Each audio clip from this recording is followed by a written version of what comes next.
হেইডেনের মান রক্ষা করলেন জো রুট। স্টার্কের হাতে রেকর্ডের নতুন ইতিহাস।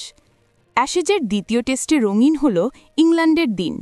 অস্ট্রেলিয়ার মাটিতে দীর্ঘ ১২ বছরের অপেক্ষা শেষে প্রথমবারের মতো সেঞ্চুরি দেখা পেলেন জো রুট। ক্যারিয়ারে ৪০তম সেঞ্চুরিটি তাই রুটের কাছে হয়ে উঠেছে বিশেষ মুহূর্তের স্মারক।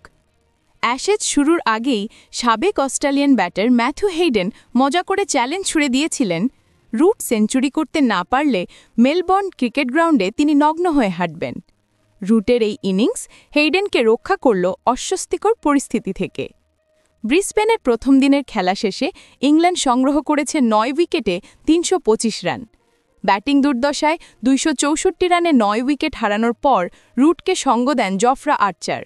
তাদের ৬১ রানের জুটিতে ৩০০ ছুঁয়ে দিন শেষ করে 3 লায়ন্স। রুট অপরাজিত ২০২ বলে ১৩৫ রানে। আর্চার ২৬ বলে ৩২ রানেও অ্যাড করে যাচ্ছেন।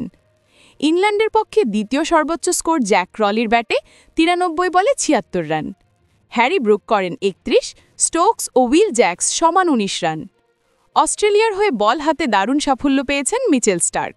তুলে নিয়েছেন ৬ উইকেট, যা গোলাপি বলের টেস্টে তার ষষ্ঠবারের মতো ৫ বা ততোধিক উইকেট। এদিনই গড়েছেন এক ঐতিহাসিক কীর্তি। টেস্টে সর্বকালের সর্বোচ্চ উইকেট শিকারী বাঁহাতি পেসার এক